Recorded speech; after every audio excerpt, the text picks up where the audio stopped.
There you are, Chair. All right. Okay. Thank you very much. Thanks to Connect. Thank you everyone for joining us. My name is Steve Bryant. I am the chair of the all-party group for Childcare and Early Education. I declare my interest in that I am married to an early educator who has just last week started a brand new job in an early years setting in my constituency. So I literally hear from the front line how it is all the time. And in my working life as well. So thanks for coming along. The purpose of this session, we're covering the very important topic of parental perspectives on early years education. We've got some great speakers. So what we're going to try and do is unveil the findings of the survey that was carried out by the all-party group during our annual Childcare and Early Education Week at the end of January. And thank you for those of you who were involved in that and tweeting in that, and for members of the media who covered that. It is much appreciated. So it was an online survey, took place during the third national lockdown in January 2021. It covered about 1,300 parents. And bottom line is, the headline is that it found that they hold serious doubts about the financial support available to our early years providers. And I hope that these results, which many of us already knew, of course, but I hope that the results of a credible piece of work will guide the government towards providing very, very vital additional support to the sector as we emerge from this pandemic. We all know this, that the EY sector is the fourth emergency service. And the professionals that work in early years have worked flat out on the front line during the pandemic, alongside, of course, other educators, to seek to minimise the negative effects of learning and social development on our children during the pandemic. Somebody said to me the other day that, if you have a 3-year-old, they have spent a third of their life behind pretty much closed doors, and that is going to have an impact. So our early years staff, they deserve and they have our gratitude and our support, but parents have sent us a very clear message that they think there is more work to be done. Now, as an all-party group, we've been campaigning for what we call a meaningful review of childcare and early education policy and funding to address what I described in the Commons shortly after the general election as a market failure that I believe the sector is experiencing. And I know many of you share that view. And we want to do that because we want to maximise the hugely positive impact that the sector has on children's development and their learning, to send them into reception year, into their primary education in the best possible place to achieve their potential. So the findings of our survey, I think, underline the importance of that ask of the government for that meaningful policy review more than ever. Now, I'm really, really pleased to welcome Stella Creasy, who's a good friend, a Labour MP for Walthamstow, and Jane Bensale, who is the Chief Executive of Working Families. They're joining us today. We'll also be hearing from Purnima Tanuku, OBE, who's Chief Executive of the NDNA, the National Day Nurseries Association, one of the sponsors of this great all-party group. And we're lucky to be joined by so many practitioners and parents in the virtual audience today, who we hope to hear from a bit later in the Q&A session. So as ever, it's all online, and our social media is as active as ever. And this meeting will be edited and available on our social media channels after we finish. But you can tweet during. The all-party group is APPG Early Years, at APPG Early Years. And if you just put the hashtag CEEAPPG, that would be great. And we get a lot of activity on our social media channels. So that's good. Now, Mike, let me just highlight some of the survey results for everybody listening along, and Mike is going to flash out some slides. So in true fashion, next slide, please. So look, there's some key points that I want to highlight. 1 in 10 parents believe the current levels of early years funding are enough to meet nurseries, preschools and childminders in England to remain financially sustainable. Just 1 in 10. When asked about the positive effect of being unable to access their early years setting, 72% of respondents said that they would struggle with work-life balance, while nearly half feared that it would lead to a potential loss of income, 47% of them said that, or cause them to lose out on career progression. So over a third, actually 36% of them, said that a loss of early years care and education would prevent them from being able to return to their physical place of work, highlighting the extent to which a lack of support for early years could put the country's economic recovery at risk. Given the vast majority, some 90% of survey respondents were women, any underfunding in this sector could unfairly penalise the female workforce. In particular, should quality childcare and early education services be forced to close as a result. So how valuable early years settings are to children's learning and development, with 97% of parents agreeing that providers have a significant impact on the learning, the social and the emotional development of their children. Just three more I want to flag up. 86% of respondents to the survey that we did strongly agreed that their children early years setting had a significant impact on their learning, their social and their emotional development. So it's critical for their development as well as their education. 36% of parents felt the government was providing, just 36% I should say, felt that the government was providing sufficient financial support for parents and carers with children under 5 in that key age group. And finally, 91% of parents agreed that early years professionals should be paid on similar pay scales to school teachers, with 65% strongly agreeing to that. And you may say, well, you know, that's a vested interest, and of course they'd say that, but far from everybody who responded to the survey was working in the sector and therefore a vested interest for it.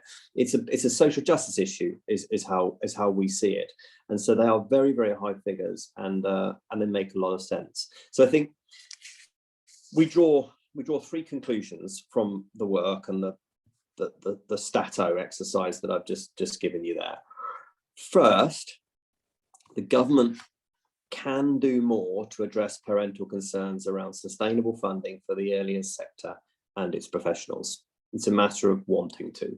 Secondly, there's a clear link between the importance of early years sector to both the prospects of the UK economic recovery, but also ensuring that that recovery benefits all parts of the workforce fairly.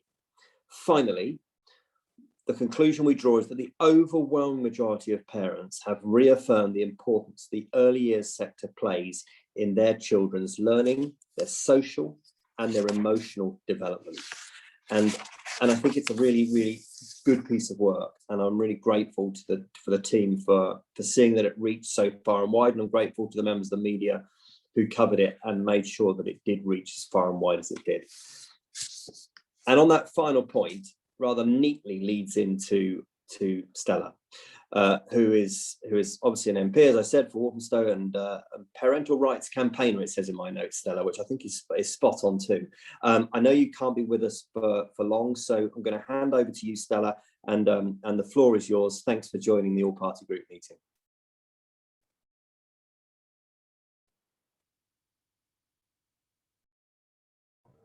Sorry, thank you, Steve. I don't know whether the screen has gone. And I apologise. We can see you and hear you. I apologise in advance that I can't stay for as long as I would like to, because this is a subject very close to my heart, both in terms of my personal concerns and also what I'm seeing in my local community and what I think matters as we come out of the pandemic. Steve will understand that I agreed a long time ago to do a meeting about a local planning issue, and as an MP, your life is not worth living if you delay meetings on planning issues, even though you have no authority over them. But look, this is really important work, and the first thing I want to do is pay massive tribute to Steve and the all-party group, because this is a debate, if we are honest, that isn't being had at the national level that it needs to be had, because Steve is right. This is an absolutely integral part of our economy and our society, absolutely crucial to the future development of our children. I was reflecting on what Steve was saying about a child who was 3 having spent a third of their life in lockdown. Well, my daughter, who is in the other room at the moment, is 17 months old now. And we had just started, when I was taking my maternity leave, going to groups, and we just started having her in nursery. I'm actually pregnant again, so I'm not able to take her into nursery at the moment because I'm still shielding. And it is really, really emotionally overwhelming, the concern about what impact that will have on her development, to not have that interaction with other children, to not have that structured educational learning. I have to say, I've spent a lot of time perhaps being a bit of a tiger mum, trying to learn myself about the things I can talk to her about to make sure that she is ready to go back into nursery. But I'm also extremely worried from talking to, and it is mainly mums, and I think we have to recognise there is a gender element to this, mums in my local community, about their experiences of accessing childcare, about the provision of childcare, and their worries about what it means both for them and their families, for their children and for their careers. I think it is worth reflecting on the fact that we have seen in the pandemic an already unequal society for women, and particularly for mothers, become even more unequal. So we already knew that, for example, pregnant women still face discrimination in the workplace. We've seen the number of concerns about that absolutely skyrocket as employers have put women, and particularly mothers, more likely to be furloughed and much more likely to be made redundant. Also, in particular, women tending to work in those industries that have been particularly hit by the closures. So one of the first things I think we have to recognise is that the ability of a lot of families to be able to cover childcare costs has fundamentally changed over the last year, before we even get on to the fact that the model that we had for our childcare funding in this country doesn't work. I agree with Steve about the market intervention. It comes far too late in a child's life to be a meaningful intervention right now. It doesn't reflect how people want to organise themselves. It doesn't bring fathers into the equation all too often in terms of the workplace provision. And so we're left with a situation where we've got an increasingly overburdened sector that was struggling before the pandemic, now facing a whole series of interventions that I believe are very worrying. And that's why I think the data, and again, I pay tribute to all the groups who are part of the APPG, in particular the work that the NDNA has done in terms of uncovering it, is so troubling. Because we know already a lot of childcare settings have closed or are threatened of closure. So we know the idea that funding is based on whether you have a capacity in the numbers of children that you have doesn't make any sense in an environment where, understandably, a lot of parents like myself haven't been able to access their childcare setting because of perfectly valid reasons. I also feel very strongly, and I've asked the Chancellor about this, I have to be honest, sometimes talking about childcare and about inequality issues can feel a bit like you're talking Klingon, because you ask about one thing and you get a completely different answer back. But obviously we know that there is an underspend in the childcare budget, particularly through the tax system. And we also know that there's a real risk that the funding that currently is available might not be available on the basis that the numbers have gone down. So I think we're seeing the sector facing a real pincer movement at a time when it was already struggling. And what I'm particularly concerned about is I don't think that struggle will be equally felt. So if we go back to the first thing I said about a concern that many people are already in financial difficulty and that the pandemic has made things worse, 6 million people in this country have missed a bill in the last year because of the cost of living and the fact that the pandemic has hit their income. But disproportionately, it's mothers, and it's mothers from minority community backgrounds who've really struggled financially. So a third of all mothers from minority community backgrounds report struggling to pay for basics, pay for food, basic bills. And we know that it is nurseries and childcare settings in communities like my own in Walthamstow. I have the 10th highest level of child poverty in the country, and that's mainly driven by the cost of housing, that are struggling financially and are already closing. I've already seen it in my local community, a number of settings close. Where I think we need to talk, and I want to shut up because as much time as I've got with you, I'd love to hear your ideas about how we can do this, is how we make sure, because the frustrating thing for me, and I think for Steve too, was that in the budget, this just wasn't talked about at all. There just hasn't been the focus on this in the way that there has been perhaps on other sectors. And there hasn't been what you would basically see as the joining the dots, which is to recognise that when 70% of women said they couldn't go back to work because there wasn't any childcare, providing childcare helps not only keep families working and keep your tax revenues up, but also helps our communities get back together and get those children into the development settings that they need. So it's a win-win area of policy. It's a great investment to make, but it's not seen as that. And I think what we need to talk about is how do we change the story on childcare so that it becomes an irrefutable part of our economic recovery. You know, I'm very struck by the fact that we'll talk a lot, and rightly so, about how we can tackle the climate emergency when it comes to building out the pandemic, that we talk about sustainability, but we don't see childcare development and early years development as part of that sustainability metric. And as much as the ministers assure us all that they are looking very closely at these issues, these are not new issues. These are issues that we've known about for some time. We've seen in the data that you guys have been providing, the numbers tipping off. So the model not working and therefore needing to be revised, and the review you're calling for is absolutely right.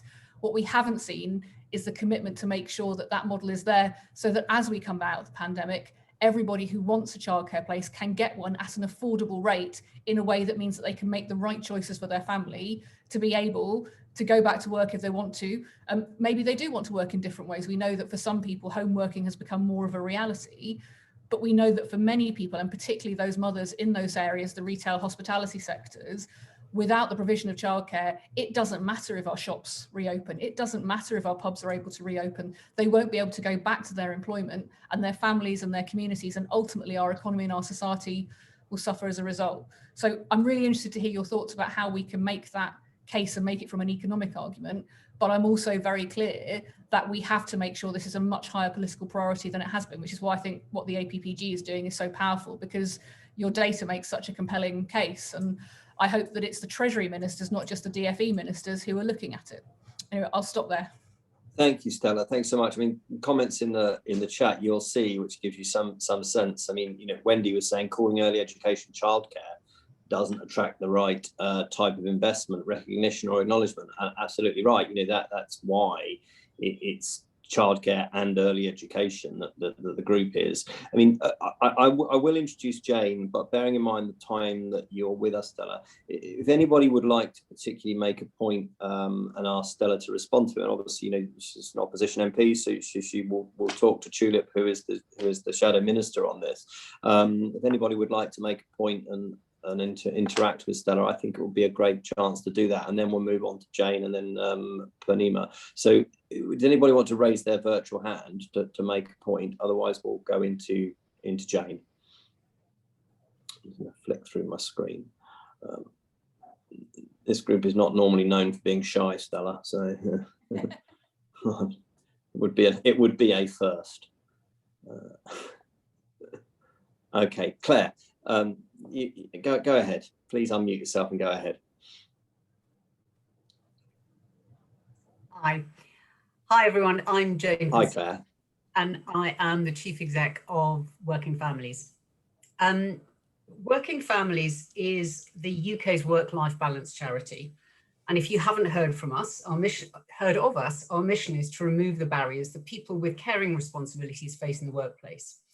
We provide free legal advice to parents and carers on their rights of work, and we give the employers the tools they need to support their employees while creating a flexible, high-performing workforce.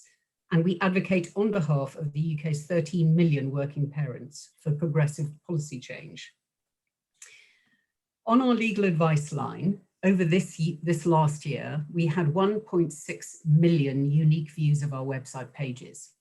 And those are the pages that are created by our legal advice team responding to queries from parents and carers.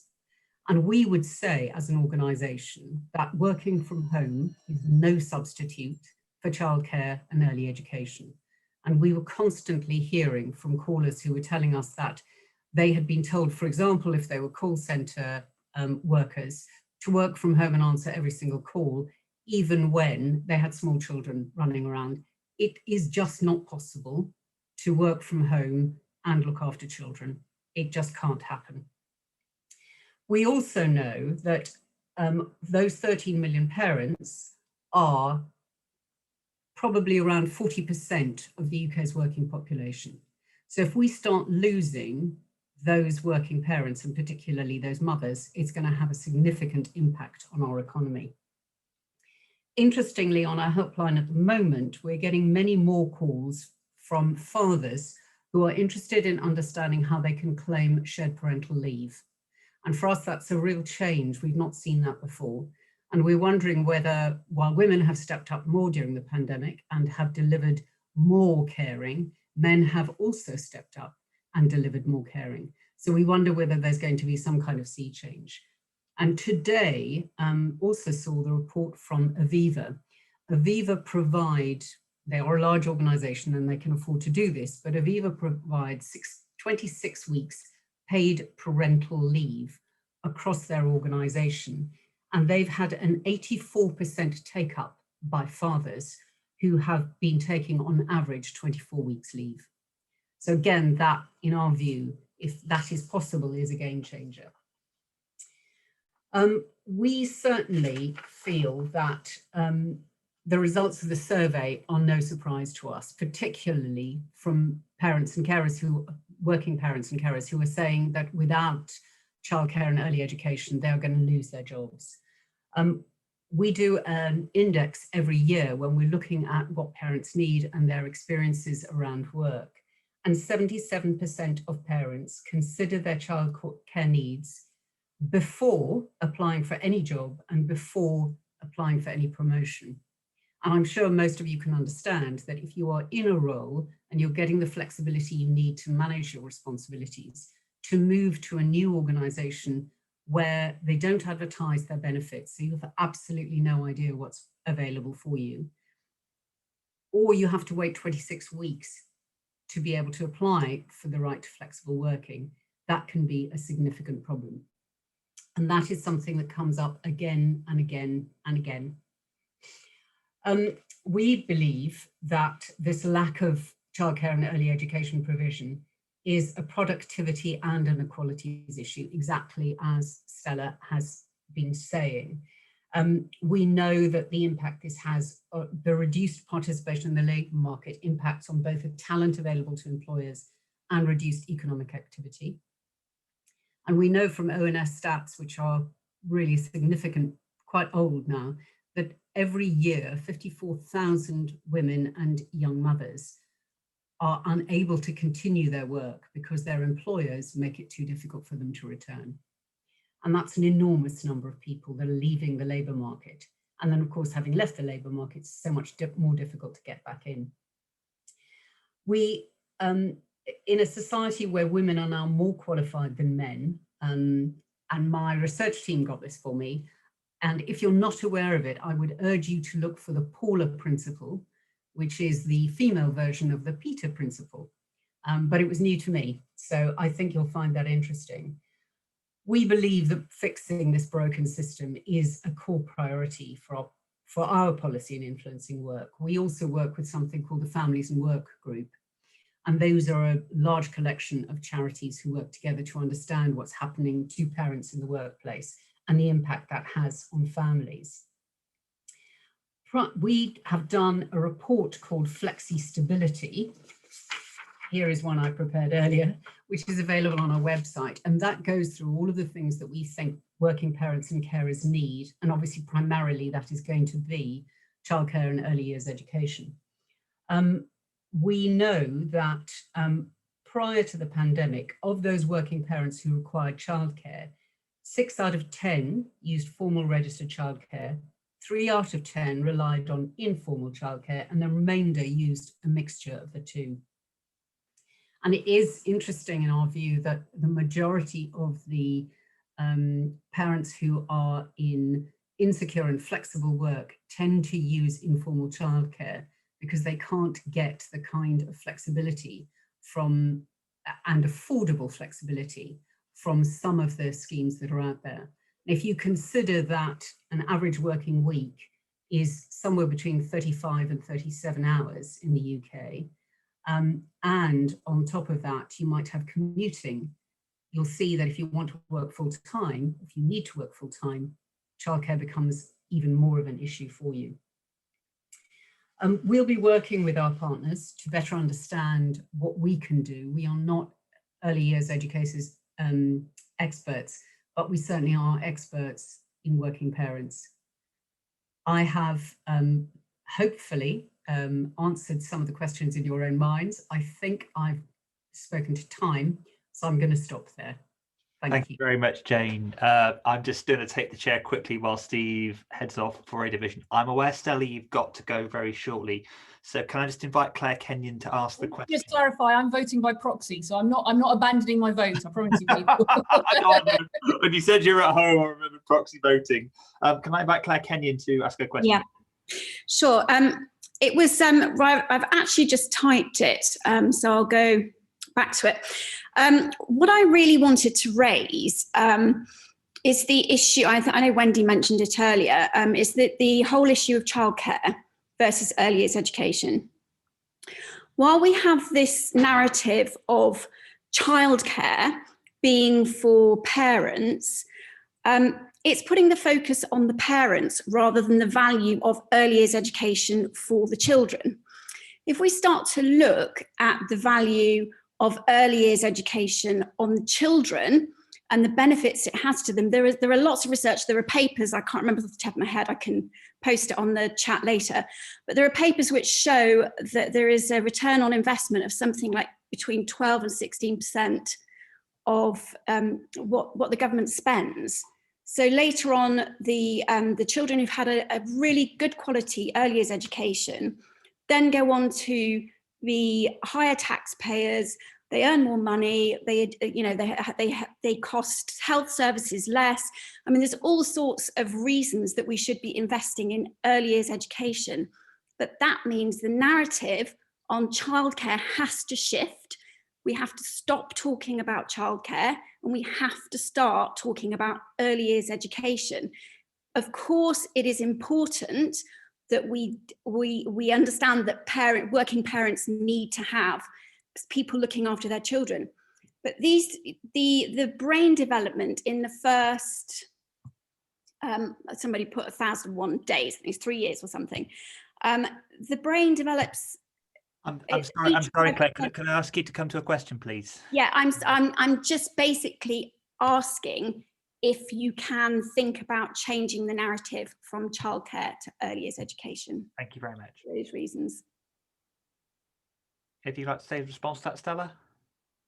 Yeah, no, I completely agree, Claire, that actually, because one of the things, and we haven't talked about it as yet, but I feel very strongly, because it does, I don't think we want to ignore the parents, but you do want to recognise that childcare and early years development is that cog that makes so much else go round. A good example of that for me is the impact on children of having their fathers around at an early age and being able to have more than one parental role model with them and the impact that has on their positive development. I come from a psychological background. So when I see that, frankly, shared parental leave is only for the wealthiest of families, and even then, the numbers of fathers who take it up, or indeed the numbers of people in the British public who think that fathers should be taking the lead in parental care, is really challenging, because actually what we're doing is letting those kids down and we're letting the dads down. So much of this is interconnected in terms of helping families lead the kind of lives they want to do and give their children the support. And it's absolutely crucial that dads are part of that discussion. So I agree with you. That's why I said that one of the things I think we have to do is change that narrative. Yeah. We're talking about the investment in both sides, because I do think we have to recognise, about a third of the gender pay gap is to do with childcare. So there's a big old chunk of the gender pay gap, which is discrimination and nothing to do with children, but it's still a big chunk of it. But there's also a huge argument to be had about the benefits to dads to being able to have a better relationship with their children, and to be able to have their children with them and to have a work-life balance. And I'm sure Jane's got lots of views on that as well, so that they can be part of their child's life. And early years development is part of that. It doesn't need to be one or t'other. What it does need to be doing is seen to be as part of our national infrastructure. And at the moment, it's seen, I think that the downside about focusing on early years education rather than development is it's then seen as an issue for the DFE. And there's this sort of suggestion, as we've seen during the pandemic, that, well, if children are off, as long as the mums are around to do homeschooling, that's great. When actually what we're missing out on is the developmental side of this and what happens with the interactions with children. As I say, one of the things that just anecdotally, myself and the other mums and dads who I talk to, we spend our time trying to work out now in the parks how we can get our children to interact without us interacting, because at least you get some level of socialization for our children. And I think that's going to be a real issue in terms of mental health as well as personal development. But I also think we have to hold the Treasury to this, because, as I said, it's an investment that pays for itself. And we see that in other countries. Yeah. But at the moment, that conversation has been about mums. And I'd love to bring dads into it. And I think actually across the House, there's a lot of people who recognise that in their local communities, people who want to be able to have that different relationship with their family, to be able to balance their work better. But at the moment, that is a financial consideration rather than one about options. And the options aren't there. And actually, all governments have struggled with this, because all governments have come with models that are frankly, probably 20, 30 years out of date with how families want to be. Yeah. And I think what we can do as a group is to show what is possible elsewise, and show, I mean, I'm particularly struck by the models in other countries where actually their investment in those services has led to a completely different way of living. Yeah. And frankly, those countries are more financially stable, secure and resilient. And when we've come to a pandemic, that's really shown. So I understand the point you're making, and there's lots of evidence for it. I just think we shouldn't leave the parent out of that conversation. We should include all. Oh, no, not at all. carers. I think it's just that the narrative is always around childcare, and it stops the attention being on the child. And I think once the child becomes the centre of things, it actually makes much more sense for everybody to understand, well, of course we need to do the best by the children because they're going to be supporting us in the future. Of course we need to invest money in that. Whereas I think the focus on the word childcare, the problem with that is we've got to do it as cheaply as possible. I think it's also really important that we recognise, because, you know, the age-old idea about what a family looks like, I think, has also held us back in terms of policy making, and particularly for single parent families, the presumptions that there will be somebody else to support and therefore you don't need to put in place extra provision, I think have been damaging as well. And when I look at those figures, particularly when it comes to the inequalities and how the pandemic has hit people's working lives and ability to care for their children, you know, there's a very powerful case we made about recognising where children have access to more than one adult in whatever format, and where they don't, and what impact that has. So I would want to expand our understanding of why this is such a win-win scenario, rather than try to shift it, because I think that's where we'll get real purchase on the positive benefits for everyone of doing this.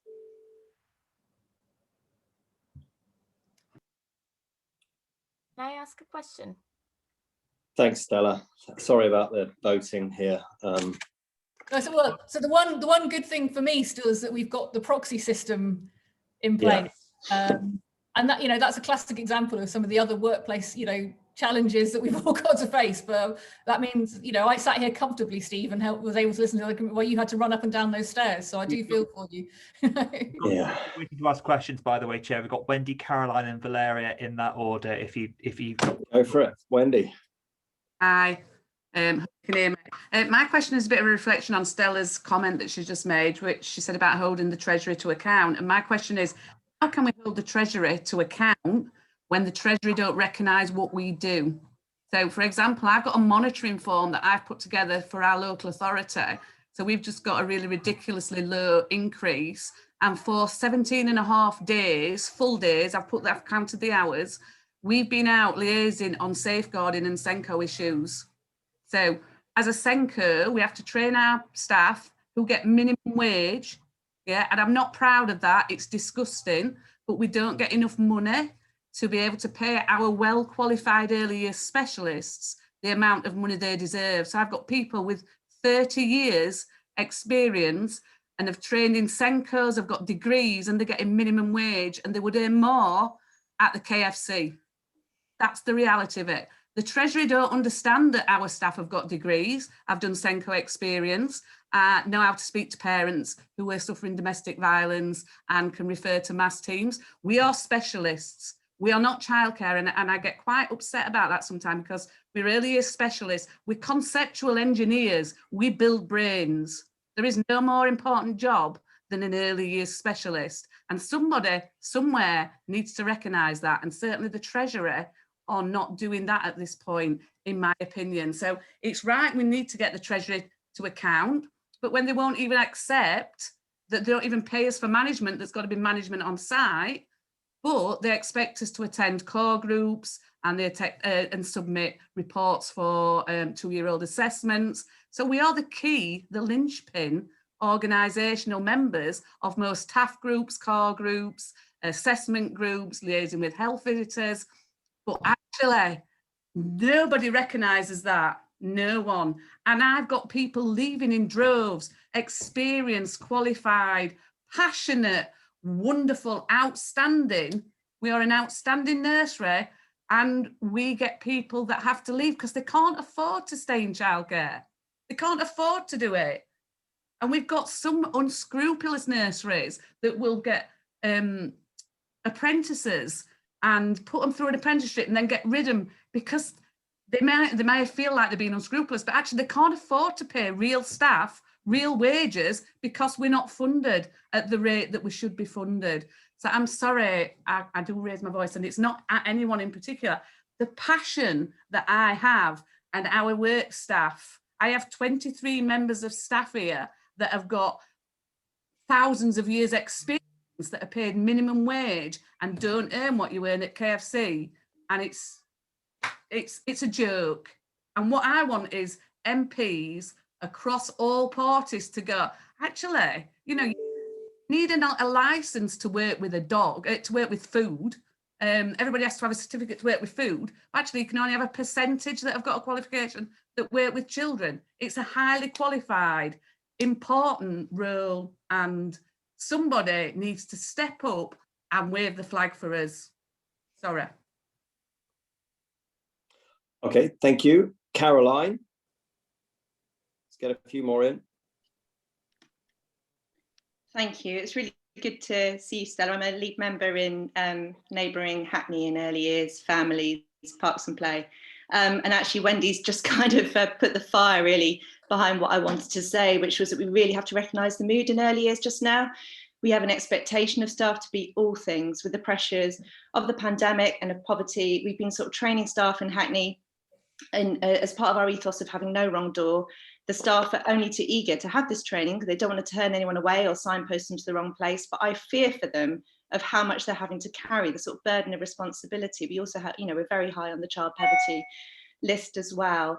And I just want to recognise that incredible importance of those skills in early years, not only to kind of educate our children, but to recognise additional needs at an early age and to put in place what's required, to recognise the attainment gap, to meet the needs of families. You know, so many different languages spoken in a borough like Hackney, that it really is an all singing, all dancing profession. And I absolutely agree that we really need to be the voice for them, and just to recognise that the kind of the desperate mood actually, and that we really need to show a sort of coherent and compassionate response, and to champion our early years sector.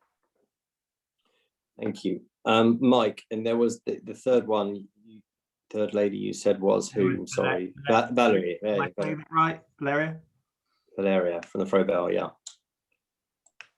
My comment is really echoing Wendy's as well. We cannot hope to develop a system for children that is beneficial to them when educators suffer breakdowns, they're not paid enough. There is a huge burnout in the sector. So how can we hope for these educators in these conditions to then give the best to the children? And also what Claire said about stopping to call it childcare, I completely agree, because that reinforces the belief that educators are babysitters because they provide only childcare. So there is a real need of a move that the OECD and the European Union has already done, from childcare to early childhood education and care. And it's definitely needed on policy, but there is also a need to look at the educators' mental well-being and to support them with this, because there are people struggling to pay their bills. The only reason why I don't work in a nursery is because I can't afford to pay my mortgage if I do. So yes, that was my intervention. Thank you. Jane, did you wish to say anything in, sorry, I missed your words of wisdom when I was voting, but did you want to say anything in conclusion, given those three comments, and then we'll move on to Purnima? One of the groups that is part of our Families and Work group is called the Women's Budget Group, and they have argued very strongly for us building back better in terms of building a social care economy. And certainly from Working Families perspective, we would want a lot of early years educators are parents themselves. And in order for them to be able to manage their families, we would certainly believe that they all need to be paid properly in order that there can be that financial gain within our society. My expertise is in that relationship that parents have with work, that working parents have with work. So I'm afraid, you know, I can't really comment on the early years piece, but certainly for the parents that we work with, it's absolutely vital that not only are are they able to go to work? But in addition, they do want to see the best for their children, which means that they are so interested in early years education. Thank you. Thank you so much for your time. And I hope you'll now stay on the call and listen to one of our own, Purnima from the NDNA. Over to you. Thank you very much, Steve. Thank you. And it's absolutely wonderful to hear all the passion, but I think we all know that what we're looking for is not for just solutions, but actually for the government to listen and actually do something about this. What I'm going to share with you just very, very briefly is some information, but again, a lot of it has been said already. So if I can move on to the first one, please, Mike. Steve talked about the current survey that has been published by the APPG today.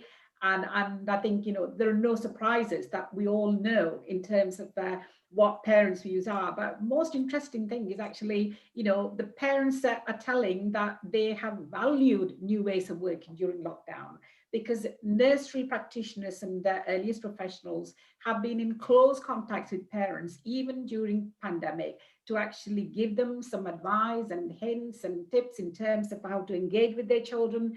And they have been working flat out throughout the pandemic, whether they're closed or open. But I think, you know, the issues of sustainability again have been highlighted there as well. This morning I was covering BBC News, and this was about a report about 57 primary schools were surveyed, and how children are coming into reception class with the language and the communication issues. And to be honest, that actually existed before. I think all these things were there before. COVID only exacerbated some of these issues. But one of the things I had to point out was actually language and communication skills don't just start at reception. They start much, much earlier than that, at home with parents, and of course in earlier settings, because earliest professionals identify any issues with children before they become an issue. And in fact, they are able to identify, they are able to understand the child's needs before even they start primary school. I think that's what the fantastic work that the earliest professionals do. And that's what they are trained in. And I think that is really important, that recognition and the value has to be really highlighted, most importantly. Next one, please, Mike. Sorry about this. And I think the other thing, of course, there are three angles to the childcare and early education debate. One is the parents' perspective, and we've seen there is plenty of evidence in terms of parents and how they see earlier settings, nurseries and other childcare providers and the fantastic work they do. But there's a provider perspective. And we talked about funding before, and the survey we carried out with the Education Policy Institute, and this is a one of its own kind across the UK, with Scotland and Wales with different results. 94% of providers said that COVID had negatively impacted their settings. But I think the most interesting thing in here is when we ask them, you know, the lockdown, 72% in the last lockdown, our providers had to close at some point, and 26% of them had done so, 5 times more. So this creates a huge issue for nurseries, but also the continuity for children as well. So these are the kind of things that we have been presenting, not just to the FE, but to the Treasury as well. And I think this is where some of the nurseries are absolutely hanging on by their thread, because this is where the funding issues come on board. And I think, you know, occupancy levels, in fact, the latest have been published today. And, you know, it's April, it was 49%.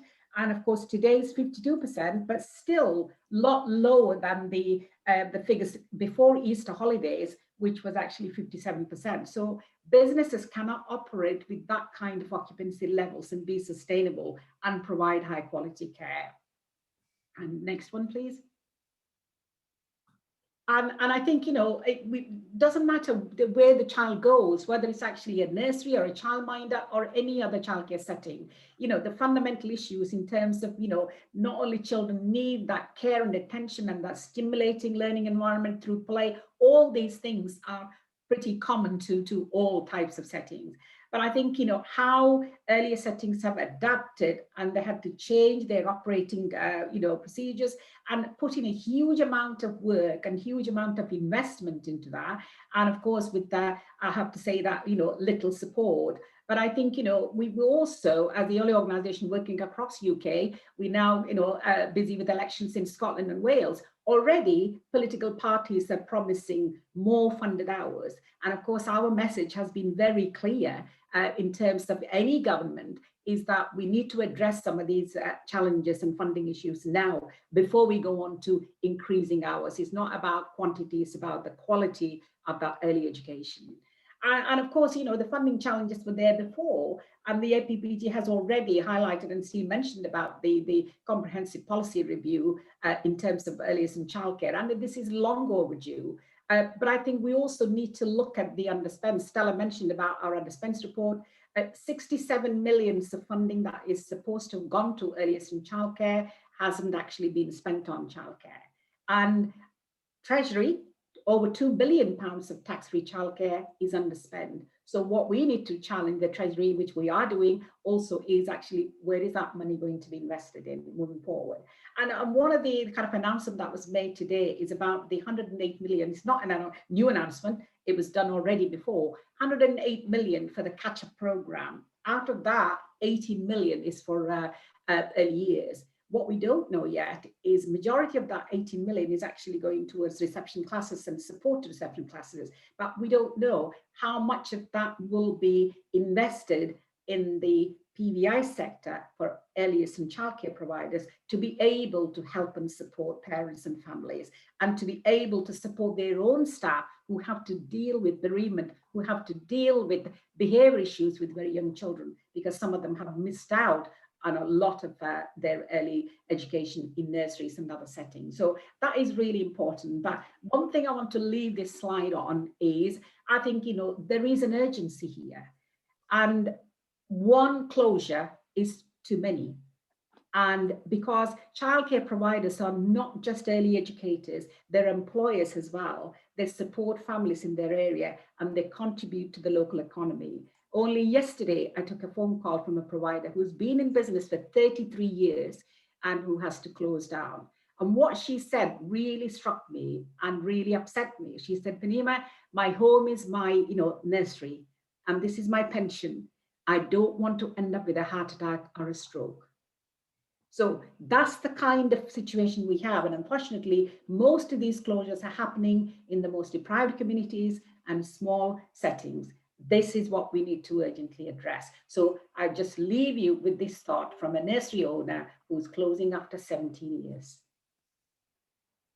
Thank you. Thank you very much. Now,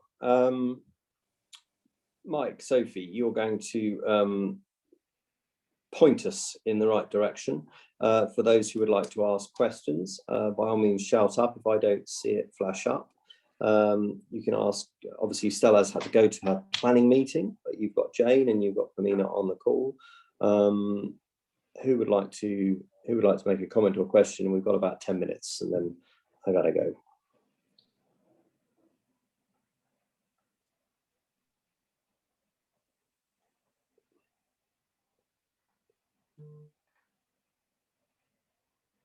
Okay, so Mike Watson in the chat. You want me to find it in the chat, don't you? Yes. Gosh, so many.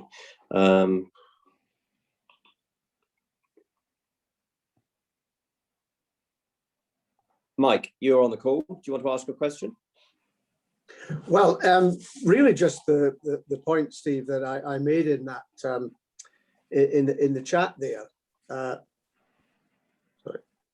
In the chat there, and it's. Oh, we can see you now. Yeah. Okay, I reflected it in the chat. It's just about as we come out of the pandemic, there are all sorts of figures that emerge from the APPG report, and others have pointed in exactly the same way of the pressure the sector's under, and there doesn't really seem to be an understanding that the government grasps this. And I thought the earlier point about childcare being seen as being more value to the parents and the children is an issue. It actually made me think. I've been in my front bench role for some time, and that particular point hasn't actually risen. That's given me real food for thought, because of course it's two-pronged, both are important. But I think we have to make it clear that the needs of the economy in the future are going to be very, very important in a proper settlement for the early years sector. But we don't want to in any way move away from the fact that the fact that particularly disadvantaged children have really suffered during lockdown has to be a focal point for making sure that we help as many as possible to recover as much as they can. Yeah, thank you very much. Either of our two guests would like to comment? You have the right to do so, of course, or you have the right to stay silent.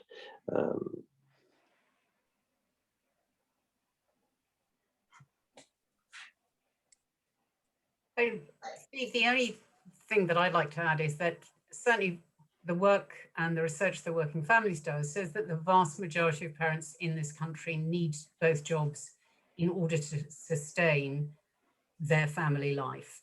And single parents are even more dramatically affected, obviously. So from our perspective, we think that connect between work and childcare, early years education is obviously absolutely critical. And it's about making sure that there is good quality care, including early years education across the piece, so that parents who need to work can access it. And if it's too expensive for parents, it means that they are going to fall back on informal childcare. And that, as we know, doesn't necessarily spur their development. So certainly we as a charity would completely support a policy review, which would also look at understanding what is affordable for parents, as well as trying to move the sector to a point where there is that positive policy change where people are being paid and can therefore afford to live. Yeah, thank you. I wondered if both of you would give some thought to this. I mean, the survey results that we obviously read out at the start and we can share with you in more detail. How do you think that we can use that to inform the government's approach to the early years sector?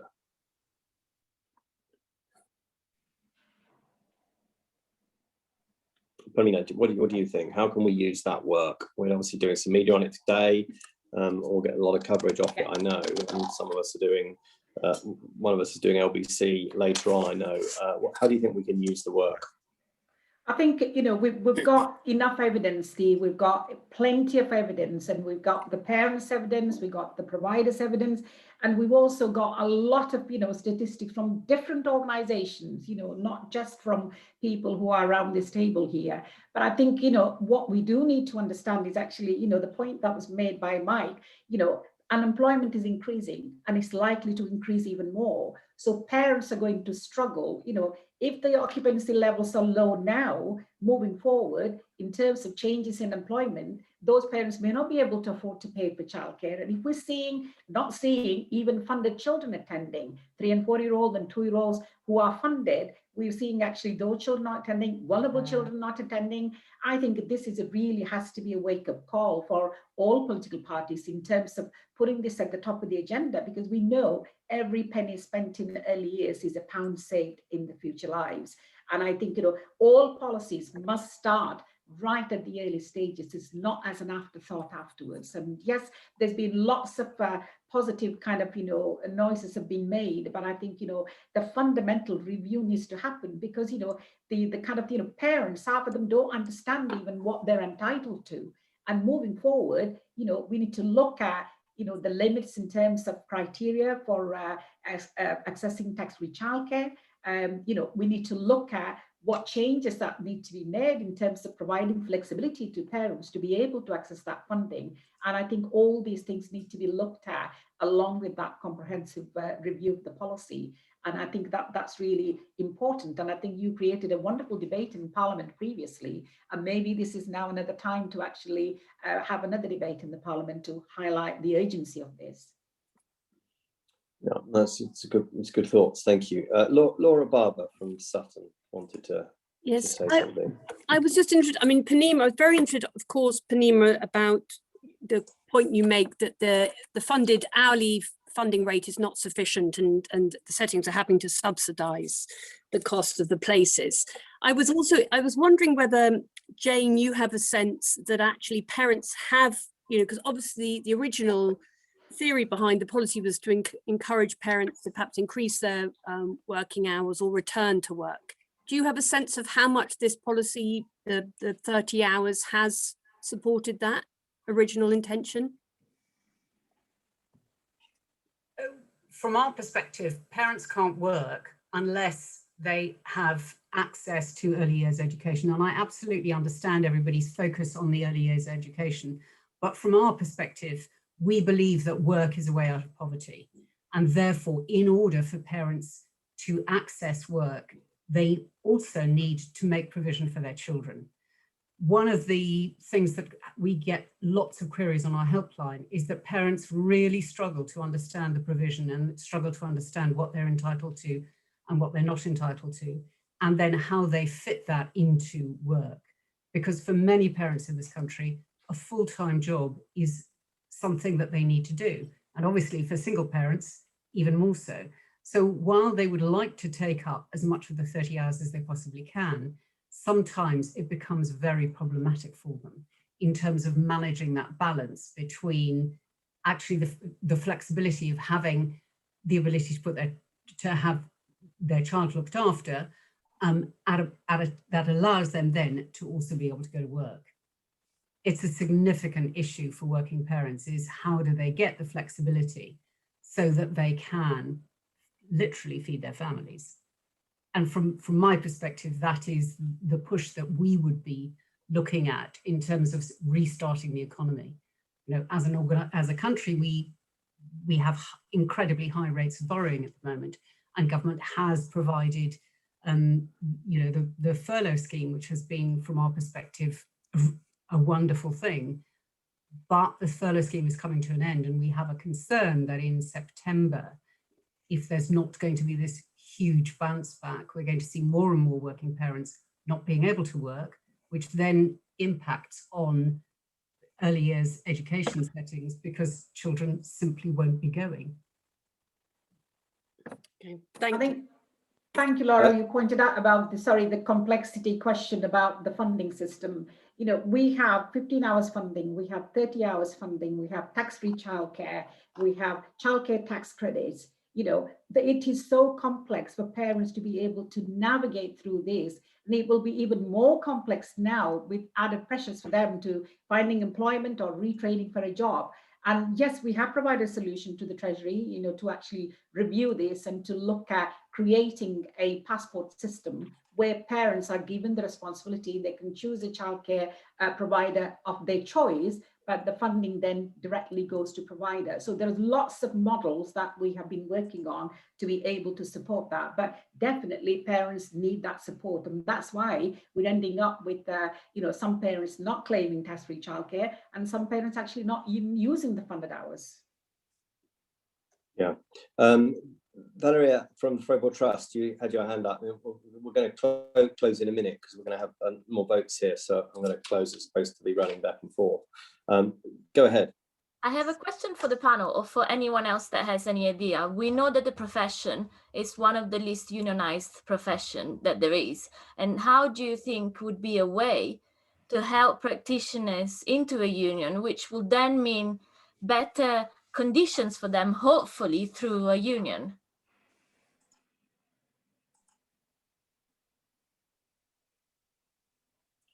Who would like to go? I'm not sure that I can offer anything. Ghastly Zoom. No, I think just to answer, if I can may come in, please. I think it's the better conditions and better pay is not just because they're not part of a union. And I think, you know, the childcare providers throughout this pandemic, you know, they have rewarded their staff. I know how many providers actually have done so many wonderful things to their staff because these staff have actually risked their own health to be able to work in settings. And they have taken so much care to be able to keep the children safe, but their staff safe as well. But I think the fundamental issue for the low pay here, we talked about it several times, is the funding. You know, if the investment is not right at a level where providers are able to deliver the high quality care, of course, providers want to pay their staff high salaries. Of course, they want to look after their staff. But you know, some of them are struggling. The examples I've given, we've actually monitoring the closures of nurseries, and there's a huge amount of debt building already, because loan is a loan at the end of the day. Some providers have taken that government support and loans, but they'll have to pay it at some point. So, you know, those are the things. So I think, you know, if we've got the formula right in terms of what childcare is for and how is that going to be delivered, and what do we expect from providers and parents. And yes, of course, joining a union is an individual choice for providers, but that is not the only answer to be able to address the salary issues and the funding issues. Bless you. Thank you so much. Thank you, Jane. Thanks for doing that. Thank you, Stella, for doing. We've got lots of information which we will capture from the chat. We will be working quite hard with regards to the outcome of this survey work that we've done. If you look on that social media, I said on Twitter, APPG Early Years, you'll see all of the stuff on there from that, and what we'll be doing in Parliament. And Stella's messaged me, actually texted me since, to say that she's really keen to get more involved with our group, which is fantastic. So I'm very happy for the cross-party working is what the all-party groups are all about. And you know, we will now be working towards the spending review with our constant boring refrain about a meaningful policy review, because we just got to keep saying it. We'll be doing that. So we're about to vote again here, but I just want to say thank you again to our speakers, thanks to our organisers and to all of our sponsors, and we will see you all at the next meeting. Who knows, it may even be in the real world that we can meet together. God bless everyone. Thank you. Thank you, everybody. Thank you. Thanks, Steve.